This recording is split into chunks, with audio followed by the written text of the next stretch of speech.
नमस्कार विद्यार्थी मित्रांनो, आता चाललेल्या नवीन अपडेटनुसार तलाठी भरती 2026 करिता परीक्षा घेणारी नवीन यंत्रणा अपडेट आलेली आहे. तर यामध्ये पहा, तलाठी भरती 2026 कोणाकडे जाणार, तर विद्यार्थी मित्रांनो महाराष्ट्र लोकसेवा आयोग म्हणजेच MPSC ही परीक्षा घेणार आहे. आगामी परीक्षा TCS किंवा IBPS ऐवजी थेट आयोगामार्फत होणार आहे, हे निश्चित झालेलं आहे. तर यामध्ये पुरावा जसा 30 जानेवारी 2026 चे जे परिपत्रक होते, ज्यामध्ये प्रेषक, कार्यसन अधिकारी, महसूल व वन विभाग आणि विषय होता ग्राम महसूल अधिकारी म्हणजेच तलाठी, बिंदू नामावली आणि निवड प्रक्रिया. यासाठी जे परिपत्रक निघाले होते त्यामध्ये भरती प्रक्रिया MPSC कडे वर्ग करण्याचे निर्देश देण्यात आलेले आहे. हा बदल का करण्यात आला, तर मागील अनुभवामुळे.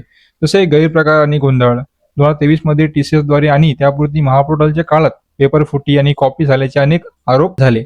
त्यामध्ये केंद्रांची दयनीय अवस्था झाली, जशी खासगी कंपन्यांकडून निवडली परीक्षा केंद्रे पत्राच्या शेडमध्ये सुरक्षित नव्हती. तसेच विद्यार्थ्यांचा रोष, मॅनेज होणारे पेपर्स किंवा आणि तांत्रिक चुकांमुळे विद्यार्थ्यांचा खासगी कंपन्यांवरचा विश्वास हा उडाला होता. तसेच MPSC निवडीचे मुख्य कारण तुम्हाला सर्वांना माहिती आहे, पारदर्शकता. घटनात्मक संस्था आहे, उच्च विश्वासार्थ आहे. शासनाचा उद्देश आहे निवड प्रक्रिया सुलभ व्हावी, जलद आणि पूर्णपणे पारदर्शक करणे. त्यामध्ये प्रामाणिक, सिन्सिअर अभ्यास करणाऱ्या विद्यार्थ्यांच्या मेहनतीला फळ मिळेल आणि अभ्यासातील आणि भविष्यातील चित्र आता पेपर फुटणार नाही, केवळ मेरिटवर भरती होईल. सोबतच प्रक्रियेची जी सद्यस्थिती आहे, बिंदू नामावली, तर यामध्ये महत्वाची डेडलाईन जी दिली आहे ती आहे 10 फेब्रुवारी 2025. सर्व अधिकारी, जिल्हाधिकारी आणि विभागीय आयुक्तांना रिक्त पदांची माहिती सादर करण्याचे आदेश दिलेले आहे. कधीपर्यंत, तर 10 फेब्रुवारी पर्यंत.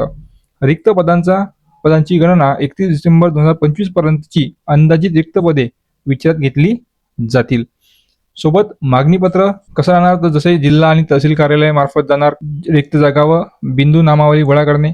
नंतर राज्य शासन, सामान्य प्रशासन संवर्गाचे वर्गीकरण आणि एकत्रीकरण करणार आणि MPSC कडे ते मागणीपत्र सादर होईल. आणि जुनी भरती वर्सेस नवीन भरती जर पाहिली तर 28 जानेवारी 2026 जी प्रतीक्षा यादी मुदतवाढ परिपत्रक निघालेले आहे मार्च महिन्यापर्यंतचे. 30 जानेवारी 2026 मध्ये MPSC कडे भरती सोपवण्याचे परिपत्रक सुद्धा निघालेले आहे आणि 13 मार्च 2026 प्रतीक्षा यादीची मुदत संपणार आहे. याचा अर्थ नवीन जाहिरात प्रसिद्ध होईल एप्रिल महिन्यात. या सर्व गोष्टींवरून अंदाज लागतो. तर नवीन जाहिरात जुन्या यादीतून रिक्त राहिलेल्या जागांचा हिशोब झाल्यावरच येईल. तर फक्त तलाठीच नाही तर इतर पदेही आहेत, जसे की तलाठी, ग्राम महसूल अधिकारी, कृषी सेवक, पशुसंवर्धक पर्यवेक्षक, पुरवठा निरीक्षक आणि MPSC गट क.